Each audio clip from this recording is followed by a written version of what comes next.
Picture the scene. It's 2023 and Indiana Jones and the Dial of Destiny has just limped out of theaters. Well, made it. With a production budget approaching $300 million and a marketing bill that likely touched the stratosphere, the film failed to even crack the $400 million mark globally. Oh, that can't be good at all. By every cold hard metric of a studio spreadsheet, this was a financial crater. You can't prove that! Hollywood essentially looked at those numbers and decided it was time to officially bury the franchise. And? Harrison Ford himself made it clear the hat was being hung up for good. It was like the definitive end of an era. Except the story wasn't over. Long after everyone else had moved on, something arrived that completely changed how I see this saga. What?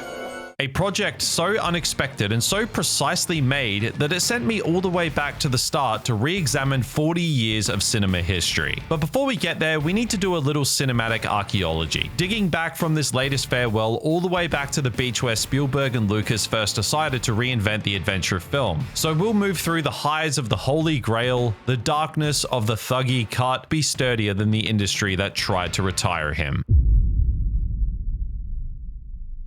What is Indiana Jones? Yeah, I don't know what Indiana Jones is. Well, no, Gene, I think you do.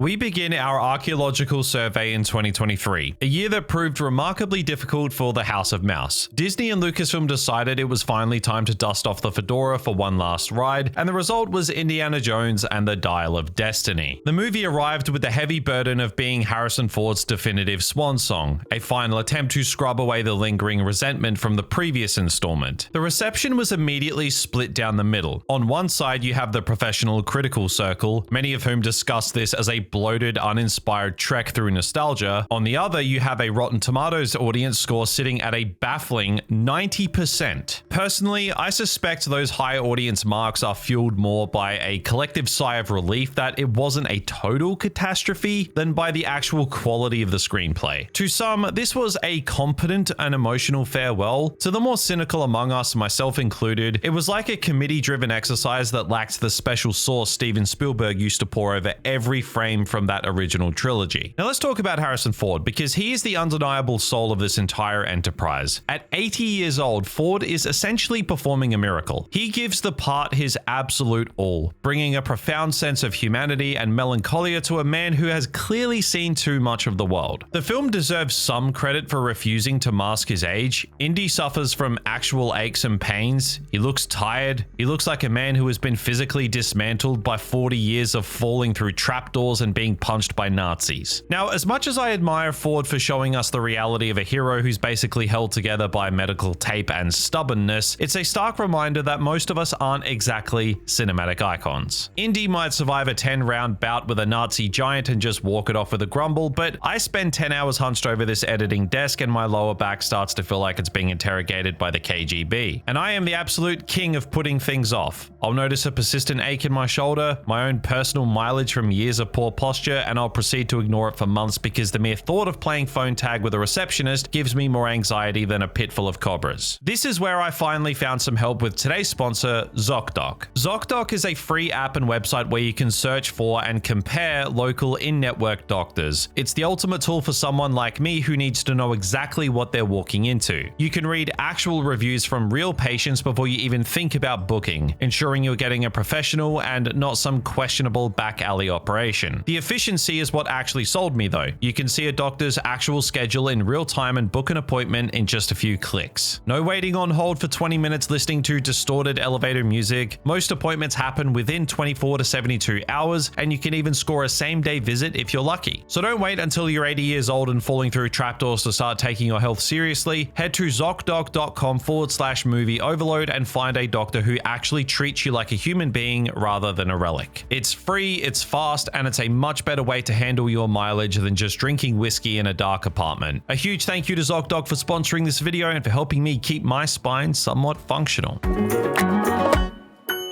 But back to the relics on screen, even if we accept this older, more fragile version of the character, we still have to address the massive elephant in the room that actually works. We cannot discuss this movie without addressing the 20-minute prologue set in 1944. This sequence is without question the highlight of the entire film. It's fast, it's loud, and for 20 glorious minutes it genuinely feels like meeting classic Indiana Jones again. The de-aging technology used to bring back 1940s era Ford is technically staggering, yet it remains perpetually distracting. You're watching an impressive digital mask that moves with almost perfect precision, but there is still that unmistakable digitalized hollow look in the eyes. It's better than the digital ghosts we saw in Rogue One, but your brain still spends more time analyzing the pixels than focusing on the action or the score. Speaking of the action, this is where the absence of Spielberg is most painfully felt. James Mangold is a talented filmmaker. No one would deny that. Logan and Ford v Ferrari prove that he knows his way around a camera, but he lacks the spatial coherence and the sheer tangibility that define the original trilogy. The action sequences in Dial of Destiny are frequently bloated, relying on a digital sheen that makes everything feel weightless. Then we have the supporting cast. Phoebe Waller-Bridge's Helena Shaw is arguably the most divisive element of the entire franchise since the introduction of Short Round. For me, she's a smug, unlikable product of modern studio thinking. The issue is that she's often written to be better than Indiana Jones at virtually everything, right down to explaining his own area of expertise to him. It creates a dynamic where the titular hero feels like a passenger in his own finale. Countering Helena is our villain, Voller, played by the consistently wonderful Mads Mikkelsen. Mikkelsen is essentially the only person in the room who realized he was in an Indiana Jones movie. He is a formidable Nazi physicist with a genuine sense of threat, far exceeding the cartoonish antagonist of the fourth film. His performance is great, but his character suffers from the same committee writing disease. His grand plan involves using a time travel device to go back and assassinate Adolf Hitler. Not to stop the Nazis, but to replace Hitler and ensure they win the war. It's an absurdly convoluted scheme that ignores the likelihood of an immediate German civil war, but in a film about a time-traveling dial, logic is clearly a secondary concern. Furthermore, Voller possesses the magical ability to teleport, inexplicably appearing right next to the heroes across multiple continents without any explanation. And this all leads to the final act, which involves a literal portal in the sky that transports our characters back to the siege of Syracuse in 212 BC. And well, seeing Indiana Jones interacting with Archimedes is a moment that makes the nuclear-proof refrigerator from Kingdom of the Crystal Skull look like a grounded documentary. The emotional core of Indy wanting to stay in the past to escape his grief is genuinely moving, but the resolution is incredibly vanilla. Helena simply knocks him out with a punch and drags him back to the present, effectively stripping him of his final choice. That's an unsatisfying, safe conclusion to an otherwise daring idea. And finally, we have to look at the cold, hard numbers. Dial of Destiny cost Disney roughly $300 million to produce, with a marketing budget that likely pushed that figure into the stratosphere. It grossed under $400 million globally. By any studio metric, that is a financial disaster. The film failed not because it was irredeemably bad, but because it failed to capture the magic audiences actually wanted. Instead, it sidelined beloved characters like Sala and replaced them with new characters that many viewers simply didn't connect with. When you compare this to the way Top Gun Maverick successfully resurrected a dead brand by leaning into the authenticity and the heart of what made the original special, Dial of Destiny feels like a story written by a board of directors. It's a competent film, but it's a film without a soul.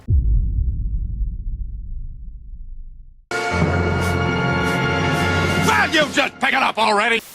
To understand why the modern blockbuster feels so hollow, we have to look back at the moment the foundation was laid. In the summer of 1981, Steven Spielberg and George Lucas were sitting on a beach in Hawaii when they unknowingly laid the foundation for one of cinema's greatest franchises. Spielberg, coming off the success of Close Encounters, expressed a deep desire to direct a James Bond film. Lucas, arguably at the peak of his creative powers, famously replied that he had something even better. He pitched a character originally named Indiana Smith, a name that sounds like a generic placeholder for a detective novel you'd find in a hospital gift shop. But thankfully, they settled on Jones, and the rest is history. Raiders of the Lost Ark fundamentally altered the language of adventure cinema. It was a direct homage to the episodic, pulpy cliffhanger serials of the 1930s and 40s that Lucas grew up with. Stories that prioritized visceral thrills, hidden traps, and ancient mysteries. However, Spielberg brought a level of prestige and technical finesse to this B-movie spirit that transformed it into a Best Picture nominee. This was the moment the industry industry realized you could marry highbrow filmmaking with lowbrow pulp and create something that would endure for decades. What makes Raiders the undisputed gold standard of the genre, though, it isn't the budget or the scale of the set pieces. It is the character of Indiana Jones himself. In 1981, Harrison Ford wasn't presented as an untouchable, muscle-bound superhero of the era. He was introduced through shadows and faceless movement in a Peruvian jungle, a reveal that remains one of the most effective in cinematic history. But as soon as we see his face, we see the sweat, we see the dirt, and shortly after, we see him running for his life, screaming as he's chased by Javitos. Indy works because he is an everyman in a leather jacket. He's a scruffy adventurer who moonlights as a sexy college professor in glasses, creating a lived-in multi-dimensional hero grounded in reality, constantly improvising, frequently terrified, and burdened with a paralyzing fear of snakes. Indy survives not through superior firepower, but through scrappiness, intelligence, and sheer stubborn determination. One of the most brilliant aspects of the screenplay is how often Indiana Jones actually fails. He loses the Golden Idol to his rival Belloc, and that's just in the opening minutes. He gets beaten up by Nazi thugs. He gets shot in the arm. He spends a significant portion of the film being tied up or trapped. There's even a popular, albeit cynical, theory that suggests Indy's presence in this movie is narratively futile, that the Nazis would have found the Ark, opened it, and died regardless of whether he intervened. While that makes for a great trivia point, it ignores the fact that Indy's presence was essential to save Marion and to ensure the Ark eventually ended up in American hands, even if the government's plan for it was less than inspiring. And speaking of Marion, she remains the ultimate foil for Indiana Jones and probably the best female lead the franchise has ever seen. Karen Allen's introduction,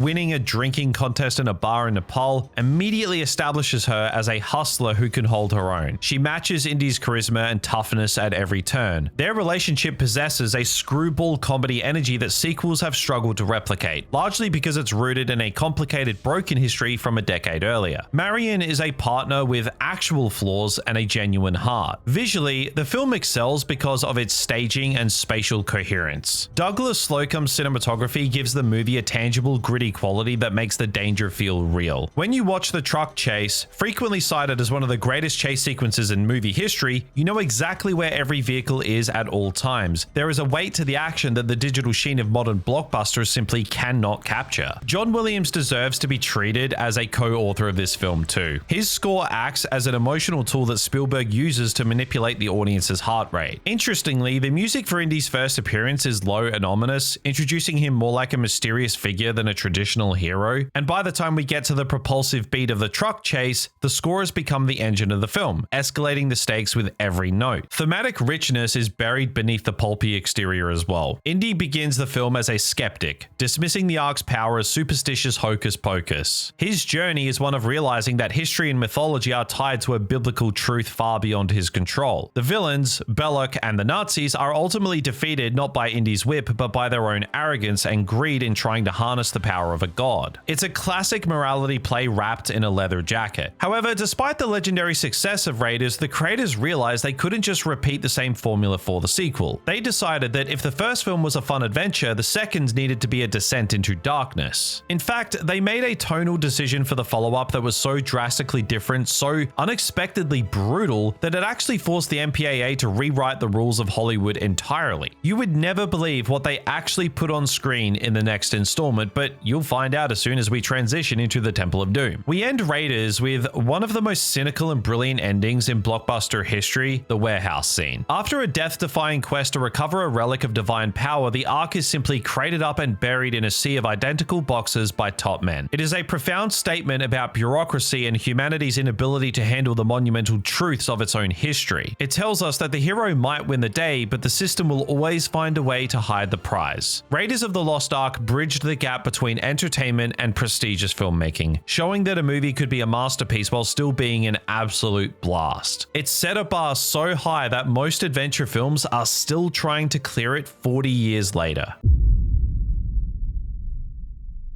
Indy! Lady only here cause she humping director. Raiders of the Lost Ark provided the perfect blueprint for a fun adventure. Temple of Doom responded by burning that blueprint and building a house of horrors instead. Back in 1984, the MPAA only had two real gears for mainstream movies, PG for the kids and R for the adults. There was no middle ground. Then came Temple of Doom. When parents took their children to see the new Indiana Jones adventure, they were greeted by the sight of a man's pulsating heart being ripped out of his chest while he was lowered into a pit of molten lava. They saw child slavery, ritualistic torture, and a dinner scene involving chilled monkey brains and eyeball soup. The backlash was so immense, the outcry from terrified parents so loud, that Steven Spielberg himself sat down with the head of the MPAA and suggested a compromise. He proposed a middle tier, something for films that were too intense for children but didn't quite belong in the adult-only category. Thus, the PG-13 rating was born. Think about that. One adventure film was so unapologetically brutal that it permanently altered the DNA of the American rating system. That is a testament to how far Spielberg and Lucas were willing to push the boundaries when they weren't worried about brand management. But why was it so dark? Why did the creators of the world's most beloved hero decide to drag him through the mud and blood of a subterranean cult? The answer is a lot more human and a lot messier than you might think. During production, both George Lucas and Steven Spielberg were essentially processing their own personal collapses. Lucas was in the middle of a particularly nasty $50 million divorce, and Spielberg was dealing with his own painful breakup. They were, in the most literal sense, two very successful, very pissed off filmmakers with terrible attitudes. Lucas himself later admitted he simply wasn't in a good mood and wanted to take the franchise to a place that reflected that internal gloom. Temple of Doom was creative catharsis disguised as a blockbuster. It's the sound of two men screaming into a microphone, and the result is the black sheep of the franchise. And honestly, my personal favorite, despite its flaws. It's a film that many dismissed for decades, but one that has undergone a massive critical reassessment in recent years. Unlike the sequels that would eventually follow, Temple of Doom makes the bold choice to be a prequel. This allows us to meet a version of Indiana Jones who hasn't quite found his moral compass yet. He is younger, more arrogant, and remarkably selfish. When we meet him in Club Obi-Wan, a great little nod to Lucas's other franchise, he isn't looking for the Ark of the Covenant to protect it from the Nazis. He's just looking for a diamond. He openly admits he is on a quest for fortune and glory. He is, for all intents and purposes, a high-end mercenary who happens to have a degree in archaeology. This is what makes his journey through the Pankot Palace so fascinating. It is a moral awakening. For the first and only time in the original trilogy, we see Indy truly lose himself. When he is forced to drink the blood of the Kali, he falls into a black sleep of powerlessness. He loses his autonomy, his identity, and his humanity to the thuggy cult. He becomes the very evil he is supposed to be fighting. It takes the love and the absolute desperation of his surrogate son Short Round to snap him back to reality. This moment triggers a sense of paternal responsibility that we hadn't seen before, leading Indy to stop caring about the Sankara stones as fortune and start seeing them as a means to liberate the enslaved children. By the end of the film, he returns the artifact to the village, finally understanding the moral obligation of his profession. He goes into the temple as a scoundrel and emerges as a hero. Now, of course, we have to talk about Willie Scott. Kate Capshaw has spent 40 years being the target of audience frustration, and to some extent, I do get it. She is loud, she is vapid, and she spends a significant portion of the movie screaming at the top of her lungs. She is the complete opposite of the tough, independent Marion Ravenwood, and for many, that was a significant drop in quality. However, if you look at the film through the lens of a 1930s screwball comedy, Willie actually serves a specific narrative function. She is the odd couple foil designed to highlight Indy's own scoundrel nature. She represents the high society world he thinks he wants, while Short Round represents the family he actually needs. Does she scream too much? Yes. Is she the weakest female lead in the trilogy? Absolutely. But she fits the specific weird energy of this movie in a way that Marion probably wouldn't have. And visually, Temple of Doom excels as a piece of atmospheric horror. Douglas Slocum returned as cinematographer and traded the dusty yellows of Egypt for intense oranges, fire hues, and deep oppressive reds. The subterranean temple is like a literal hell on earth. Every shot is drenched in a visceral, high contrast style that makes the subterranean world feel beautiful yet horrific. And the action? It's relentless. The minecart chase is essentially a 3-minute e-ticket ride that remains one of the most technically impressive sequences of the 1980s. They used leftovers from the development of Raiders and turned them into a non-stop hour of kinetic energy. The climax on the rope bridge is equally spectacular, a tactile, high-stakes set piece where you can practically feel the ropes fraying under Indy's feet. The reason Temple of Doom is so much stronger than people initially gave it credit for is its sheer audacity. It is the the only entry in this franchise that refuses to copy the Raiders blueprint. It doesn't give you Nazis, it doesn't give you a desert, and it doesn't give you a safe, comfortable adventure. It opts to be its own beast, a psychological horror film with a pulse-pounding heart. Mola Ram, played with terrifying intensity by Amrish Puri, remains the most intimidating villain Indy has ever faced. He is a scary, uncompromising version of true evil. Look, ultimately, Temple of Doom is a rare instance where a tentpole blockbuster was used as a vehicle for the auteurs behind the camera to process their own demons. This wasn't about studio brand management or selling toys. It was two master filmmakers pushing themselves to the edge, resulting in a fast-paced, mean-spirited, and brilliantly executed descent into darkness. And as the credits roll and the village children are reunited with their families, you realize that Indiana Jones has earned his soul. But having survived the heart of darkness, Indy was about to embark on a journey that would take him to the opposite end of the emotional spectrum.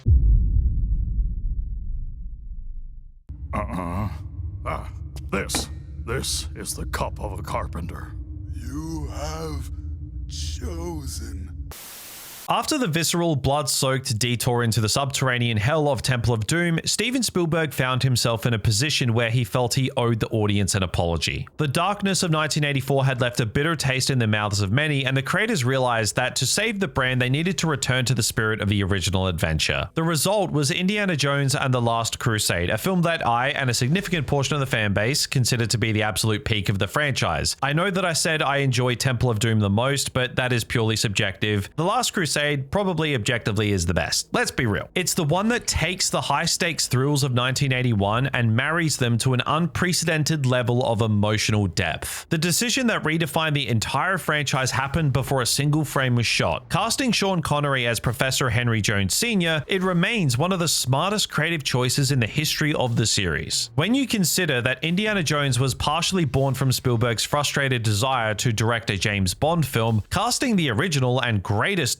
007 as Indy's father is like a natural completion of the character's cinematic DNA. But Connery didn't show up to play an action hero. Instead, he brought a fantastically quirky, eccentric energy to a man who was a bumbling, obsessed academic. He exists as the polar opposite of the suave, refined image the world had of him, and that subversion is exactly why it works. The relationship between Indy and his father serves as the engine that drives the entire movie. For the first time, our world-weary hero, a man who has stared down the Ark of the Covenant and survived an ancient death cult, regardless, regress into a petulant, frustrated teenager the moment he is in his father's presence. Watching the legendary Indiana Jones, the man who can take out a truckload of Nazis, get scolded for saying Jesus or for not being a better student is a level of humanization we simply hadn't seen before. Despite only having a 12-year age difference in real life, Ford and Connery convincingly portray a father and son through a constant stream of bickering and banter. They are two stubborn, emotionally distant men who can only find common ground through their shared obsession with history. Henry Sr. isn't impressed by his son's heroics, he's more concerned with the state of his umbrella or the safety of his Grail diary. This dynamic brings Indiana Jones right down to earth. By seeing him through his father's unimpressed eyes, we begin to see the hero as a lived-in, vulnerable person. The Last Crusade provides a comprehensive psychological autopsy of the character, most notably through a legendary 10-minute prologue. Casting River Phoenix as a teenage Indy was another brilliant move. In one swift sequence, Lucas and Spielberg effectively write the Indiana Jones manual. We see the origin of the hat, the whip, the chin scar, and most importantly, that paralyzing fear of snakes. It explains that his sarcasm and his emotional distance are defense mechanisms built through a childhood spent in the shadow of his father's obsession. Structurally, The Last Crusade is a polished, lavish production that is significantly more expensive and refined than the gritty aesthetic of Raiders. Spielberg consciously tried to recreate the spirit of the original film, even bringing back fan favorites like Sala and reimagined Marcus Brody. In the first film, Marcus was a serious, respectable museum curator, and here, he's a bumbling comic relief who gets lost in his own museum. Some purists argue this is a slight flippancy toward the character, but it fits the lighter, more adventurous tone that defines this entry. The screenplay, meticulously reworked by Jeffrey Boehm, understands that the search for the Holy Grail is merely a metaphor for the search for familial reconciliation. Henry Jones Sr. has spent his entire life chasing a ghost, a quest that Indy initially dismisses as bedtime stories. However, as the journey progresses, Indy begins to see the moral obligation of archaeology that we saw him discover at the end of Temple of Doom. He moves away from the mercenary fortune fortune and glory attitude and toward a genuine respect for the legacy his father represents. The action sequences here remain some of the greatest ever put on screen as well. The tank chase in particular is a remarkable example of practical physical filmmaking. There is no digital assistance here, it's just real metal, real dust, and Harrison Ford hanging off the side of a moving vehicle by his fingertips. You can feel the weight of the machines and the desperation of the struggle. It captures that essential Indy quality. He survives by the skin of his teeth, usually after being beaten half to death. But the film's true climax doesn't involve a fight. It involves a test of intellect and faith. The three trials: the breath of God, the word of God, and the path of God. These are some of the most memorable sequences in cinema history. They force Indy to stop relying on his whip and start relying on his mind. The final leap of faith is the culmination of the entire trilogy's thematic arc. After years of looking for concrete facts and tangible artifacts, Indy is forced to trust in something he cannot see to save his father's life. It is a profound emotional payoff that bridges the gap between the scientist and the believer. When they finally enter the Grail Temple and meet the Ancient Knight, the film makes its final beautiful point about immortality. The narrative suggests that real immortality is found in the legacy we leave behind in our children. The Knight's warning, choose wisely, is a message for the audience as much as it is for the villain. Donovan, the generic corporate suit who wants to live forever, chooses poorly because his ambition is hollow. Indy chooses rightly because his motivation is rooted in love and not greed. Finally, we arrive at the ending, which I consider to be the single greatest closing image of any trilogy in movie history. Yeah, I said it. The four heroes, Indy, Henry, Sala, and Marcus, ride off into the literal sunset as John Williams' score swells to a triumphant climax. It is the perfect place to bring the curtain down. The revelation that the name Indiana belonged to the family dog is a final humorous torch that humbles the legend one last time. It feels definitive, and it was a complete emotional resolution for everyone involved. Steven Spielberg himself stated at the time that he intended this shot to be the end. He had closed the circle. He had given us the origin, the awakening, and the reconciliation. For 19 years, this was where the story ended, and frankly, it should have stayed that way. The Last Crusade was meant to be exactly that, the last one.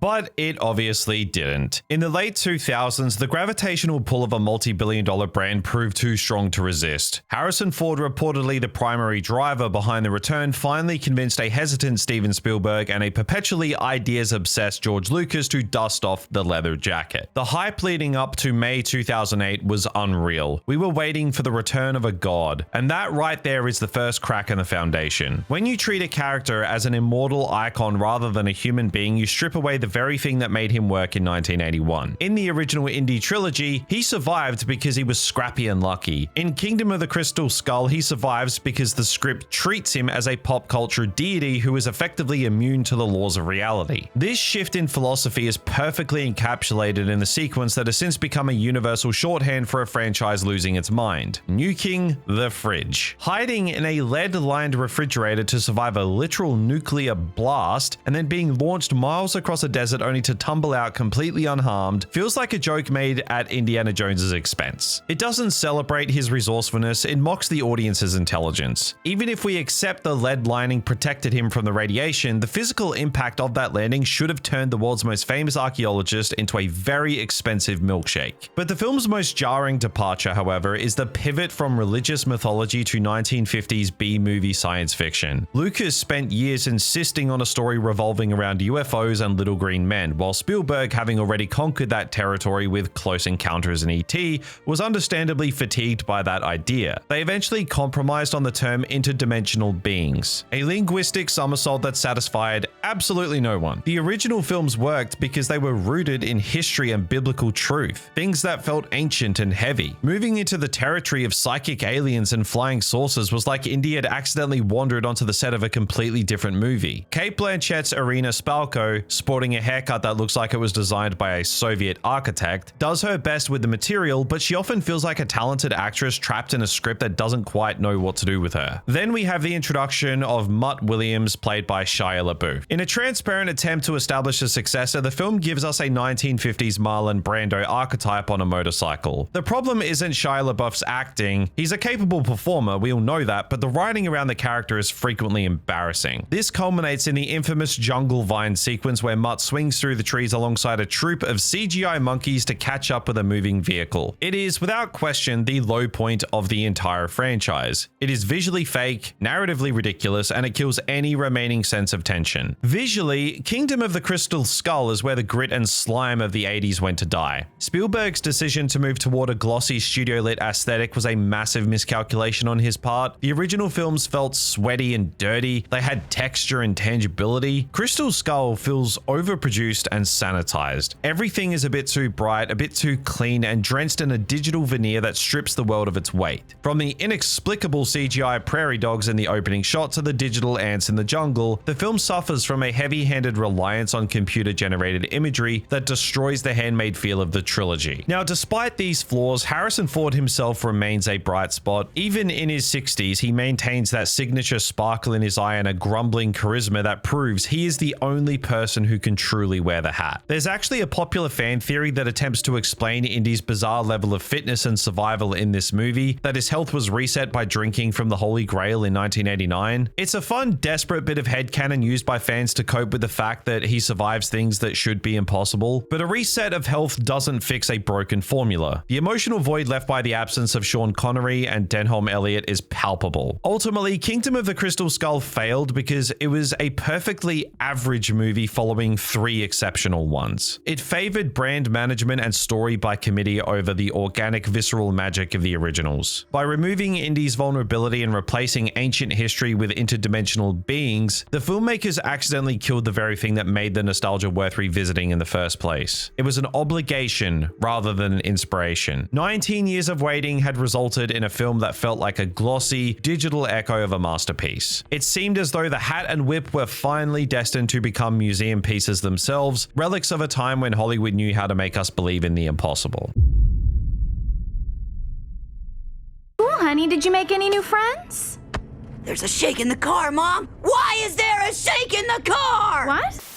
As the film struggled to adapt to the 21st century, George Lucas quietly focused on a television project that most casual fans have completely ignored. In the early 90s, fueled by the success of the 1912 prologue in The Last Crusade, Lucas decided to build a massive, expensive foundation for the character's lore. The result was the Young Indiana Jones Chronicles, a show that represents ambitious and baffling experiments. Lucas's goal was something he called edutainment, a word that usually makes any self-respecting viewer want to check their watch immediately. He wanted to use the vessel of Indiana Jones to trick children into learning about 20th century history. To achieve this, he spent an unheard of $1.5 million per episode, ensuring the production value matched the cinematic quality of the films. However, he forgot one minor detail. Audiences don't tune into Indiana Jones for a history lecture. They tune in for the whip and the fedora. The series was essentially a slow-paced historical drama that happened to feature a kid named Henry Jones Jr. It was light on swashbuckling and heavy on dialogue, focusing on intellectual growth rather than boulder fleeing. We see a young Indy rubbing shoulders with everyone from Theodore Roosevelt to Franz Kafka and Leon Trotsky. It's a literal who's who of historical cameos. He enlists in the Belgian army during World War I, witnesses the horrors of the Battle of Verdun, and gets caught up in the Mexican Civil War, an event Indy actually references years later in Kingdom of the Crystal Skull. At the time, the show was effectively dead on arrival. The network, in a stroke of absolute genius, scheduled this intellectual, slow-burning period piece right before Monday Night Football. Imagine being a fan expecting a beer, a brawl, and some Harrison Ford-style action, and instead being served a thoughtful meditation on the Treaty of Versailles by a teenager. The ratings cratered and the show was cancelled after 3 seasons. Yet, with the benefit of hindsight, there is an incredible amount to like here. Sean Patrick Flanery does a fantastic job channeling the essence of the character, proving that Indy's reliance on his brain is just as vital as his fighting skills. The series functions as a psychological origin story, explaining the cynicism and skepticism we see in the older version of the hero. It bridges the gap between the idealistic Boy Scout and the jaded professor who has seen the worst of humanity. Lucas effectively built a massive encyclopedia of the character that most people simply chose not to read. It showed that Indiana Jones could sustain a complex narrative away from the big screen even without the special sauce of Spielberg's direction. This series might be the most important piece of the franchise that nobody watched, but it proved a rich historical soil that would would eventually allow another medium to flourish. Because decades later, a group of developers realized that to make a truly great Indiana Jones story, you didn't need a movie camera. You just needed to understand the man behind the hat. And that leads us to the most surprising resurrection in the entire saga.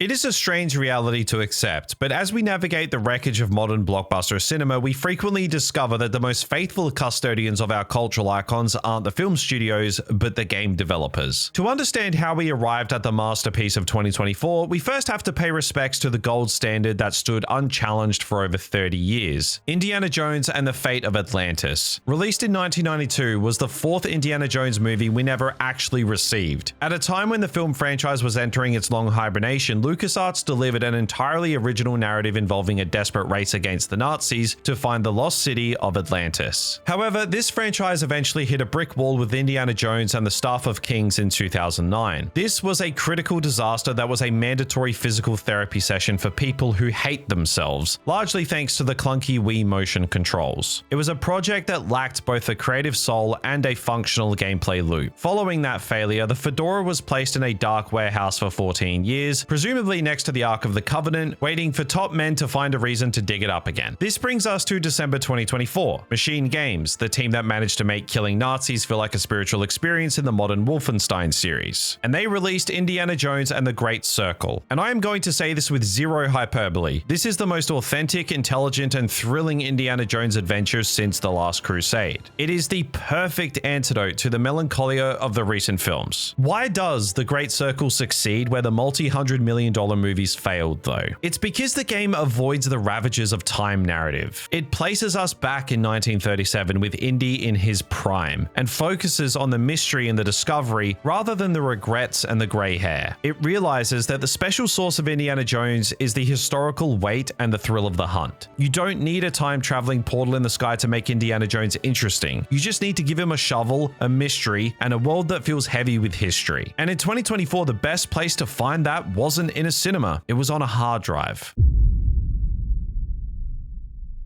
So, here we are, standing at the end of a 40-year excavation, looking at the artifacts we've recovered. We've witnessed the absolute perfection of the 80s, the baffling tonal swerve of the 90s, and the increasingly desperate attempts by modern Hollywood to revive a legend that arguably already had the perfect goodbye. When you lay all these pieces out on the table, the picture that emerges is one of a character who succeeded most when his creators treated him with the least amount of reverence. Indiana Jones is a balanced concoction of two very different men. The bumbling academic professor and the scoundrel archaeologist who understands that history is often a bloody, unhygienic business. He works because he represents the mileage, the scars, the broken ribs, and the paralyzing fear of things that slither in the dark. That famous line about the years and the mileage is the definitive mission statement for the entire brand. The moment you strip away that vulnerability, the second you turn him into an invincible digital avatar who can survive a nuclear detonation in a kitchen appliance, the character essentially ceases to exist. The original trilogy thrived on sweat and slime authenticity. It was a tactile era of filmmaking where you could practically feel the dust in your throat. Spielberg and Lucas were two master filmmakers using practical effects and real stunts to honor the pulpy serials of their youth. They understood that the excitement of discovery is rooted in the very real possibility of failure. Which brings us back to the current state of the franchise. Dial of Destiny was a valiant, if somewhat misguided, attempt to give Harrison Ford his final bow. It had its moments for sure, but it often felt like an exercise in brand preservation. It tried to replace the ancient divine weight of the Ark and the Grail with a sci-fi time portal, and in doing so, it lost the special sauce that made Indy a skeptic who eventually finds truth through a leap of faith. Surprisingly, the most authentic heir to the 1981 throne didn't come from a film studio, it came from Machine Games. The Great Circle showed that while Harrison Ford might be the only man who can truly inhabit the role on screen, the character itself, the hat, the whip, the moral obligation to history is just bigger than any single performer. Indiana Jones is a relic of a bygone era of cinema, a reminder of a time when we didn't need a multiverse or a post-credit scene to care about a guy in a leather jacket. He is a man defined by his inability to let go of the past, and perhaps that's exactly why we find him so compelling. In a world that is constantly racing toward a generic digital future, Indy reminds us that the only true form of immortality is the preservation of our history and the integrity of the chase. Harrison Ford once expressed hope that audiences would remember the character rather than the actor, character. If the success of The Great Circle is any indication, Indy's adventures don't have to end with a sunset or a retirement home. As long as there are mysteries buried in the dirt and Nazis who need a good punch in the face, the fedora will always find its way back onto someone's head. Anyway, thank you so much for joining me on this massive retrospective. It's been a hell of a ride through the jungle, and I hope you enjoyed this deep dive as much as I enjoyed digging up these cinematic bones. If you want to see more content like this, be sure to hit that subscribe button down below. Unless you're one of those top men from the government who just wants to crate this channel up and hide it in a giant warehouse, I don't know. I'm off to just find a snake-free place to relax, but remember, if you ever find yourself in a room full of ancient traps, just make it up as you go. As always, guys, take care.